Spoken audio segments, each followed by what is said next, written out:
How to Succeed, or Stepping Stones to Fame and Fortune, by Orison Swett Marden. Chapter 16. Guard Your Weak Point. He that is slow to anger is better than mighty, and he that ruleth his spirit than he that taketh a city. Bible. The first and best of victories is for a man to conquer himself. To be conquered by himself is of all things the most shameful and vile. Plato. The worst education, which teaches self-denial, is better than the best, which teaches everything else and not that. John Sterling. Most powerful is he who has himself in his own power. Seneca. The energy which issues in growth or assimilates knowledge must originate in self and be self-directed. Thomas J. Morgan. The foes with which they waged their strife were passion, self, and sin. The victories that laureled life were fought and won within. Edward H. Duart. "I'll sign it after a while," a drunkard would reply, when repeatedly urged by his wife to sign the pledge, "but I don't like to break off at once. The best way is to get used to a thing." "Very well, old man," said his wife, "see if you don't fall into a hole one of these days with no one to help you out." Not long after, when intoxicated, he did fall into a shallow well, but his shouts for help were fortunately heard by his wife. "Didn't I tell you so? It's lucky I was in hearing, or you might have drowned." He took hold of the bucket, and she tugged at the windlass, but when he was near the top her grasp slipped, and down he went into the water again. This was repeated until he screamed, "Look here, you're doing that on purpose, I know you are." "Well, now I am," admitted the wife. "Don't you remember telling me it's best to get used to a thing by degrees? I'm afraid if I bring you up sudden you would not find it wholesome." Finding that his case was becoming desperate, he promised to sign the pledge at once. His wife raised him out immediately, but warned him that if ever he became intoxicated and fell into the well again, she would leave him there. A man captured a young tiger and resolved to make a pet of it. It grew up like a kitten, fond and gentle. There was no evidence of its savage, bloodthirsty nature, and it seemed perfectly harmless. But one day, while the master was playing with his pet, the rough tongue upon his hand started the blood from a scratch. The moment the beast tasted blood, his ferocious tiger nature was roused, and he rushed upon his master to tear him to pieces. Sometimes the appetite for drink, which was thought to be buried years ago, is roused by the taste or the smell of "the devil in solution," and the wretched victim finds himself a helpless slave to the passion which he thought dead. When a young man, Hugh Miller once drank the 2 glasses of whiskey which fell to his share at the usual treat of drink of the masons with whom he worked. On reaching home he tried to read Bacon's Essays, his favorite book, but he could not distinguish the letters or comprehend the meaning. "The condition into which I had brought myself was, I felt, one of degradation," said he. "I had sunk by my own act for the time to a lower level of intelligence than that on which it was my privilege to be placed, and though the state could have been no very favorable one for forming a resolution, I in that hour determined that I should never again sacrifice my capacity of intellectual enjoyment to a drinking usage, and with God's help I was enabled to hold by the determination." In a certain manufacturing town, an employer one Saturday paid to his workmen $700 in crisp new bills that had been secretly marked. On Monday, $450 of those identical bills were deposited in the bank by the saloon keepers. When the fact was made known, the workmen were so startled by it that they helped to make the place a "no license" town. The times would not be so hard for the workmen if the saloons did not take in so much of their wages. If they would organize a strike against the saloons, they would find the result to be better than an increase of wages, and to include an increase of savings. How often we might read the following sign over the threshold of a youthful life: "For sale, grand opportunities for a song, golden chances for beer, magnificent opportunities exchanged for a little sensual enjoyment, for exchange, a beautiful home, devoted wife, lovely children, for drink. For sale, cheap, all the magnificent possibilities of a brilliant life, a competence for one chance in 1,000 at the gambling table. For exchange, bright prospects, a brilliant outlook, a cultivated intelligence, a college education, a skilled hand, an observant eye, valuable experience, great tact, all exchanged for rum, for a muddled brain, a bewildered intellect, a shattered nervous system, poisoned blood, a diseased body, for fatty degeneration of the heart, for Bright's disease, for a drunkard's liver. With almost palsied hand, at a temperance meeting, John B. Gough signed the pledge. For 6 days and nights, in a wretched garret, without a mouthful of food, with scarcely a moment's sleep, he fought the fearful battle with appetite. Weak, famished, almost dying, he crawled into the sunlight. But he had conquered the demon which had almost killed him. Gough used to describe the struggles of a man who tried to leave off using tobacco. He threw away what he had, and said that was the end of it. But no, it was only the beginning of it. He would chew chamomile, gentian, toothpicks, but it was of no use. He bought another plug of tobacco and put it in his pocket. He wanted to chew awfully, but he looked at it and said, "You are a weed, and I am a man. I'll master you if I die for it." And he did, while carrying it in his pocket daily. There was an abbot that desired a piece of ground that lay conveniently for him. The owner refused to sell, yet with much persuasion he was contented to let it. The abbot hired it, and covenanted only to farm it for one crop. He had his bargain, and sowed it with acorns, a crop that lasted 300 years. So Satan asks to get possession of our souls by asking us to permit some small sin to enter, some one wrong that seems of no great account. But when once he has entered, and planted the seeds and beginnings of evil, he holds his ground. "Teach self-denial and make its practice pleasurable," says Walter Scott, "and you create for the world a destiny more sublime than ever issued from the brain of the wildest dreamer." Thomas A. Edison once asked why he was a total abstainer. He said, "I thought I had a better use for my head." Byron could write poetry easily, for it was merely indulging his natural propensity. But to curb his temper, soothe his discontent, and control his animal appetites was a very different thing. At all events, it seemed so great to him that he never seriously attempted self-conquest. Let every youth who would not be shipwrecked on life's voyage cultivate this one great virtue, self-control. There is nothing so important to a youth starting out in life as a thoroughly trained and cultivated will. Everything depends upon it. If he has it, he will succeed. If he does not have it, he will fail. "The first and best of victories," says Plato, "is for a man to conquer himself. To be conquered by himself is, of all things, the most shameful and vile."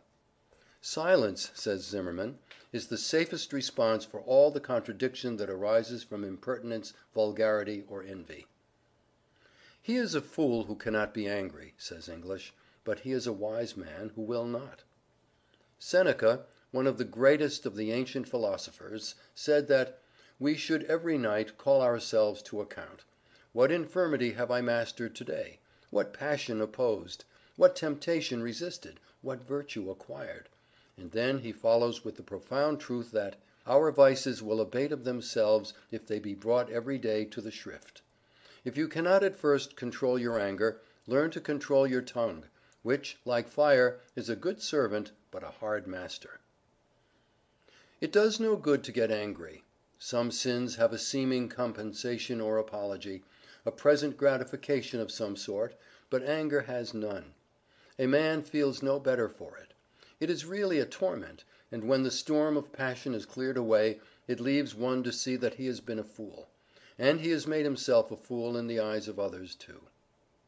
The wife of Socrates, Xanthippe, was a woman of a most fantastical and furious spirit. At one time, having vented all the reproaches upon Socrates her fury could suggest, he went out and sat before the door. His calm and unconcerned behavior but irritated her so much the more, and, in the excess of her rage, she ran upstairs and emptied a vessel upon his head, at which he only laughed, and said that so much thunder must needs produce a shower. Alcibiades, his friend, talked with him about his wife, told him he wondered how he could bear such an everlasting scold in the same house with him. He replied, "I have so accustomed myself to expect it, that it now offends me no more than the noise of carriages in the street." It is said of Socrates that whether he was teaching the rules of an exact morality, whether he was answering his corrupt judges, or was receiving sentence of death, or swallowing the poison, he was still the same man, that is to say, calm, quiet, undisturbed, intrepid, in a word, wise to the last. It is not enough to have great qualities, says La Rochefoucauld.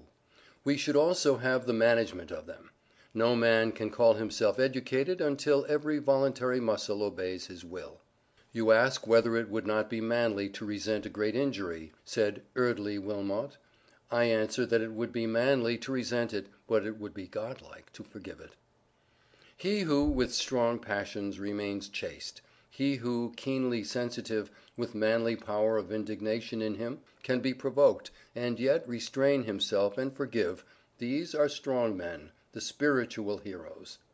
To feel provoked or exasperated at a trifle, when the nerves are exhausted, is perhaps natural to us in our imperfect state. But why put into the shape of speech the annoyance which, once uttered, is remembered, which may burn like a blistering wound, or rankle like a poisoned arrow? If a child be crying, or a friend capricious, or a servant unreasonable, be careful what you say. Do not speak while you feel the impulse of anger, for you will be almost certain to say too much, to say more than your cooler judgment will approve, and to speak in a way that you will regret. Be silent until the sweet by and by, when you will be calm, rested, and self-controlled. But self-respect must be accompanied by self-conquest, or our strong feelings may prove but runaway horses. He who would command others must first learn to obey, and he who would command his own powers must learn to be submissive to the still small voice within. Discipline the passions, curb pride and impatience, restrain all hasty impulses. Deny yourself the gratification of any desire not sanctioned by reason. Shame and its consequent degradation follow the loss of our own good opinion rather than the esteem of others. Too many yield in the perpetual conflict between temptation to gratify the coarser appetites and aspiration for the good, the true, and the beautiful. Voices unheard by those around us whisper, "Don't," but too often self-respect is lost, the will lies prostrate, and the debauch goes on.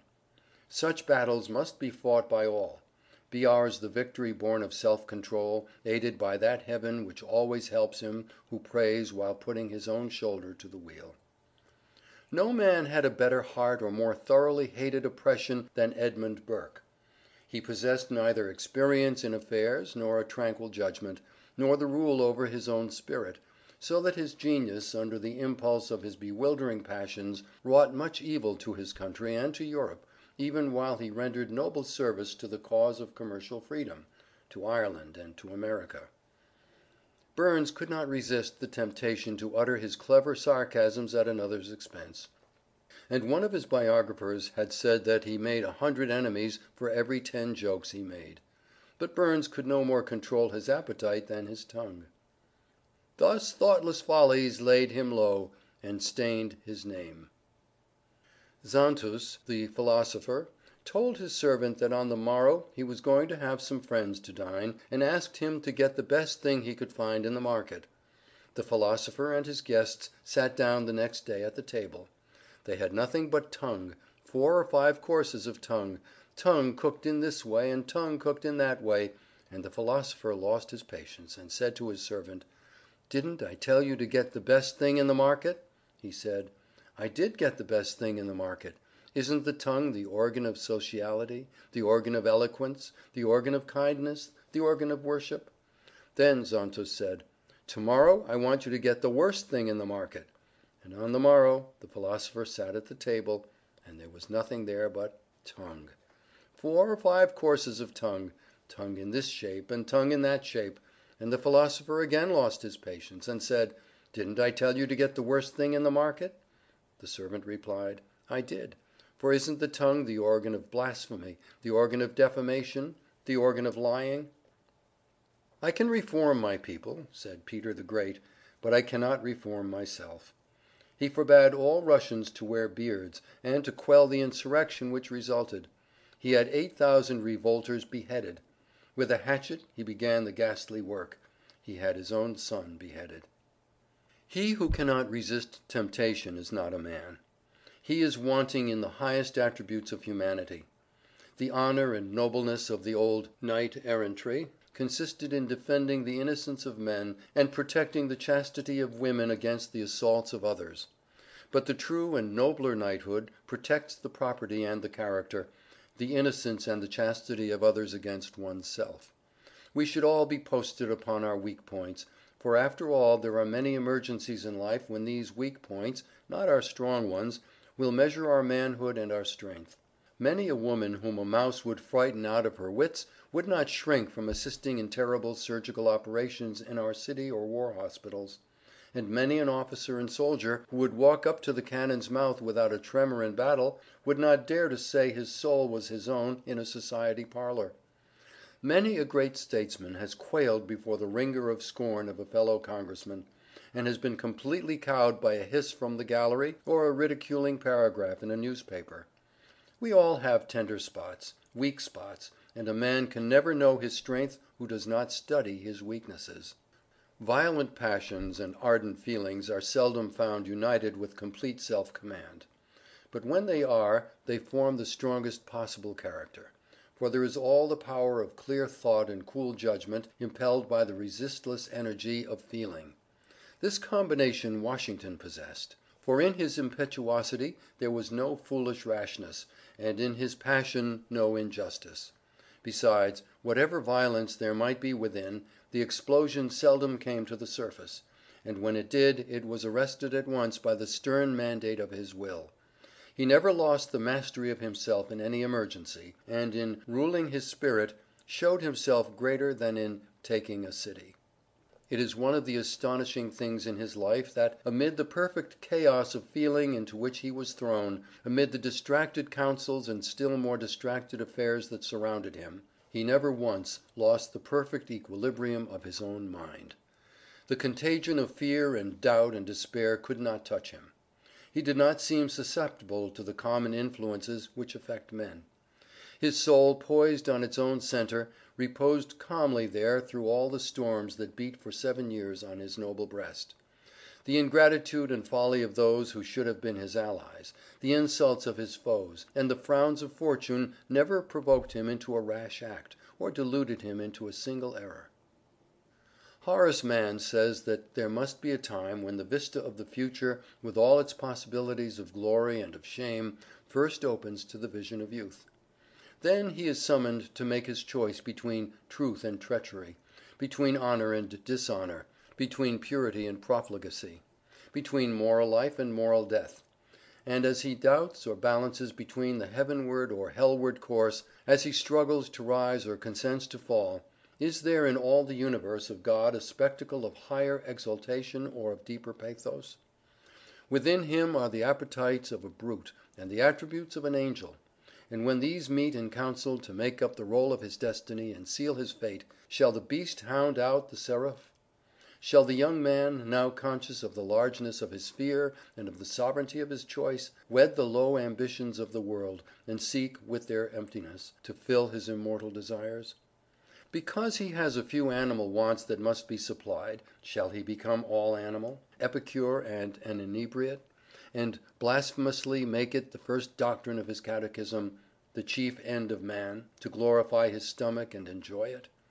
Because it is the law of self-preservation that he shall provide for himself, and the law of religion that he shall provide for his family, when he has one, must he, therefore, cut away all the bonds of humanity that bind him to his race, forswear charity, crush down every prompting of benevolence, and if he can have the palace of equipage of the prince and the table of a sybarite, become a blind man and a deaf man and a dumb man when he walks the streets where hunger moans and nakedness shivers? The strong man is the one who ever keeps himself under strict discipline, who never once allows the lower to usurp the place of the higher in him, who makes his passions his servants and never allows them to be his master, who is ever led by his mind and not by his inclinations. He drills and disciplines his desires, and keeps the roots of his life underground, and never allows them to interfere with his character. He is never the slave of his inclinations, nor the sport of impulse. He is the commander of himself, and heads his ship due north even in the wildest tempests of passion. He is never the slave of his strongest desire. A noted teacher has said that the propensities and habits are as teachable as Latin and Greek, while they are infinitely more essential to happiness. We are very largely the creatures of our wills. By constantly looking on the bright side of things, by viewing everything hopefully, by setting the face as a flint every hour of every day toward all that is harmonious and beautiful in life, and refusing to listen to the discord or to look at the ugly side of life, by constantly directing the thought toward what is noble, grand and true, we can soon form habits which will develop into a beautiful character, a harmonious and well-rounded life. We are creatures of habit, and by knowing the laws of its formation we can, in a little while, build up a network of habit about us, which will protect us from most of the ugly, selfish, and degrading things of life. In fact, the only real happiness and unalloyed satisfaction we get out of life is the product of self-control. It is the great guardian of all the virtues, without which none of them is safe. It is the sentinel which stands on guard at the door of life, to admit friends and exclude enemies. "I call that mind free," says Channing, "which jealously guards its intellectual rights and powers, which calls no man master, which does not content itself with a passive or hereditary faith, which opens itself to light whence soever it may come, which receives new truth as an angel from heaven, which, whilst consulting others, inquires still more of the oracle within itself, and uses instruction from abroad, not to supersede, but to quicken and exalt its own energies. I call that mind free which is not passively framed by outward circumstances, which is not swept away by the torrent of events, which is not the creature of accidental impulse, but which bends events to its own improvement, and acts from an inward spring, from immutable principles which it has deliberately espoused. I call that mind free which protects itself against the usurpations of society, which does not cower to human opinion, which feels itself accountable to a higher tribunal than man's, which respects a higher law than fashion, which respects itself too much to be the slave or tool of the many or the few. I call that mind free, which, through confidence in God and in the power of virtue, has cast off all fear but that of wrongdoing, which no menace or peril can enthrall, which is calm in the midst of tumults, and possesses itself though all else be lost. I call that mind free which resists the bondage of habit, which does not mechanically repeat itself and copy the past, which does not live on its old virtues, which does not enslave itself to precise rules, but which forgets what is behind, listens for new and higher monitions of conscience, and rejoices to pour itself forth in fresh and higher exertions. I call that mind free which is jealous of its own freedom, which guards itself from being merged in others, which guards its empire over itself as nobler than the empire of the world. End of chapter 16.